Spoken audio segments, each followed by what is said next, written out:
Hello and welcome to World Talks on TVP World with me, Ashim Kumar. Fierce fighting continues in eastern Ukraine, where the strategically vital city of Pokrovsk faces a massive Russian assault. Ukrainian commanders report defending the city against a multi-thousand enemy force, and analysts warn Moscow could secure its largest territorial gain since 2023. Russian forces are using heavy artillery, drones and infiltration tactics, while Ukraine mobilizes special forces to counter the attack. Joining us today is Ashton Cirillo, former sergeant with Ukraine's Defense Intelligence, to provide an update and insight into the stakes for Pokrovsk and the wider war. Ashton, welcome to TVP World. Thanks for taking the time. It's great to be here, and as always, I want to thank all of the viewing audience and especially the Polish people for supporting us going into now year 4 of Russia's illegal invasion and full-scale war against us here. Thank you very much for saying that. Now, we had to start a few minutes later because I understand you're having some problems with your electricity. Where are you? And talk us through what happened. I am here in Kyiv near the central train station, and as I was waiting to come on air, we just got our electric back after it had been out for approximately 10 hours over the course of 2 different segments of the day.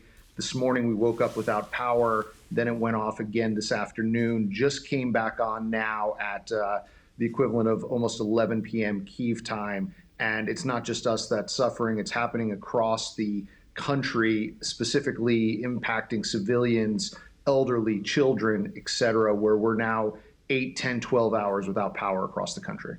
Ashton, now, it is well recorded and reported that Russia is attacking energy infrastructure inside Ukraine.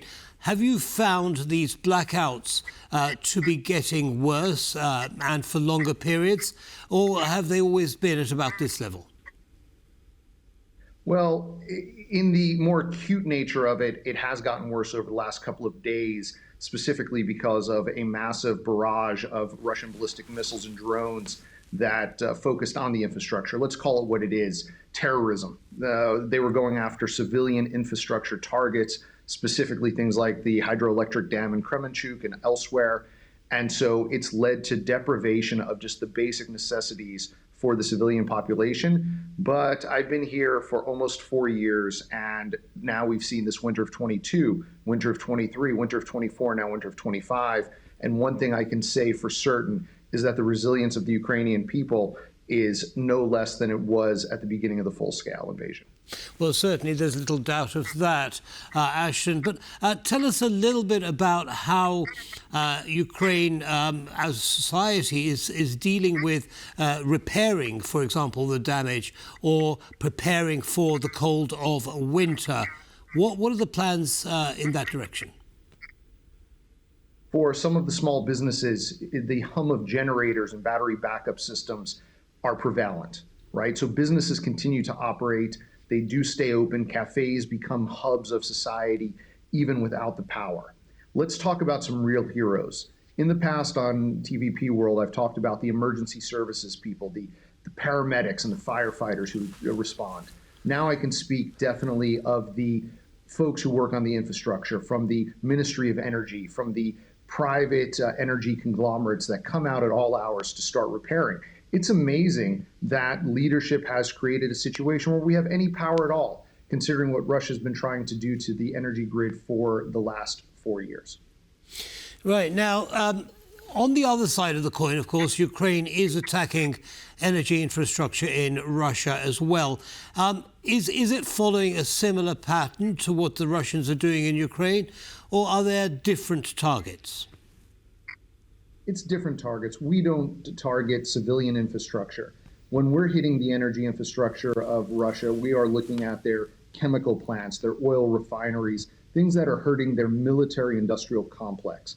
That's the difference between us and them. They go after the areas that affect civilians. We go after the areas that fund and affect Putin's war machine that allows him to carry out the terrorism. How effective have Ukrainian strikes been on that energy infrastructure? Extremely. As the head of the SBU mentioned the other day, General Maluk, we have been managed to not only impede Russia's energy output, but their refinery capacities, which has now been diminished by 20+%. We're seeing mass layoffs in certain areas of the Russian economy. So we understand the way to win this war isn't just on the battlefield, but to inflict significant economic damage to the enemy and ultimately create a case where Putin can't go on any further and he ends up being toppled by forces, whether it's ours or internally. Understood. Well, I mean, that kind of makes sense to me, Ashton. However, we are seeing this enormous attack being unleashed on Pokrovsk. Clearly, the economic damage hasn't filtered through to that part of the military. What's going on there? Well, let's back up to August of 2024, when the governor of Pokrovsk, of the military administration there, first suggested that civilians begin evacuating. We are now at the end of 2025, and Russia still hasn't taken it. Russia's managed to get some infiltration troops in there, known as Derga. There's been fierce fighting. But if they would have been able to take it on their time schedule, we would have lost it in a year ago. We still haven't lost it as of today.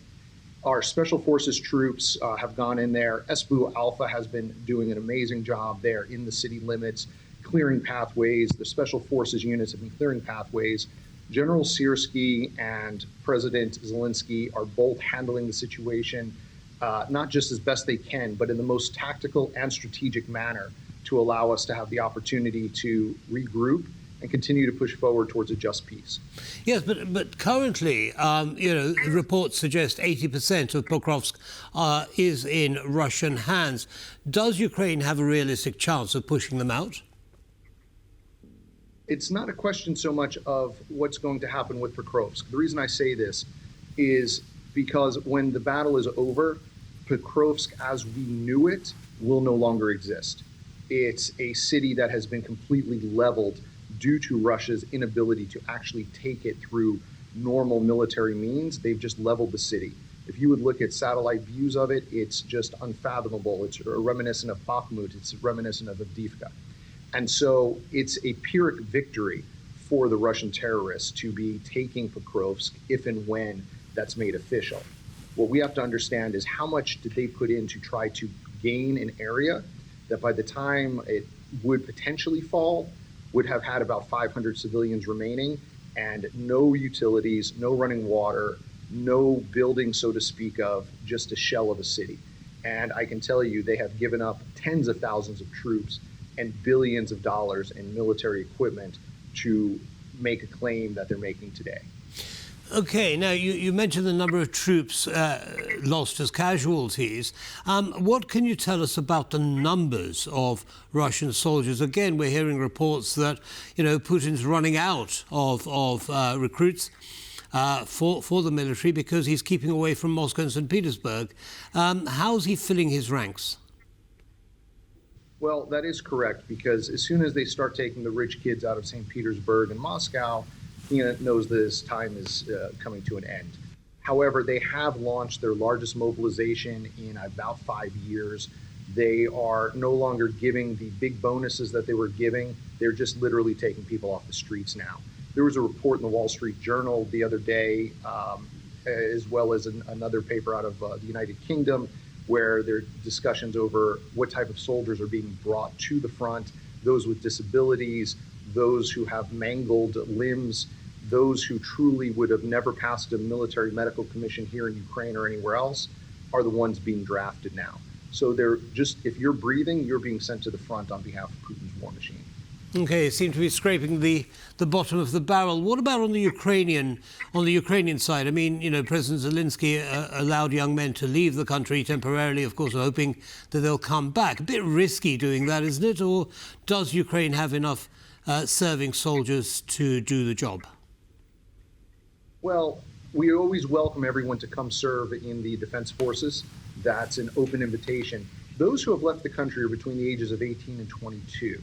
Now, 100,000 or so have left to go study, to reunite with their family members in countries that were welcoming them, such as Poland. However, conscription doesn't begin until age 25. So those who have left would have had the right to not have to serve anyway as they finish their studies. That doesn't impact the direct number of recruits that we would have available.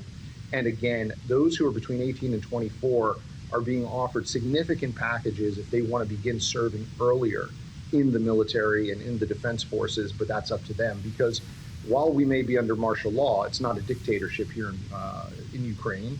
And President Zelensky understands that young men and women need to be able to go out and experience the world, and he's given them this opportunity to do so. Understood. Now, tell us a little bit about the overall situation on the front. How's it going in other areas apart from Pokrovsk, of course?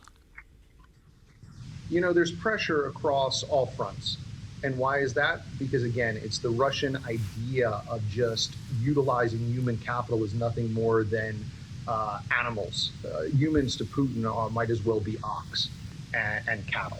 He sends them out there, they get slaughtered, and then they claim they've taken territory because you might have two people standing in the middle of a no man's land after he sent in 12 or 14 on a motorcycle assault. We are managing to plug the holes. We are managing to have really slowed down any so-called Russian offensive. They failed in their summer attempts, and now they're just plodding through the fall rainy season in an effort to make these claims of numbers that really are insignificant, if not irrelevant, to the larger picture of victory. Understood. Ashton, unfortunately, we're going to have to leave it there, but, thank you very much for your update and your analysis, and stay safe. Have a good evening. Thank you. Bye-bye. That brings us to the end of this episode of World Talks. Don't go away, lots more coming up. Goodbye.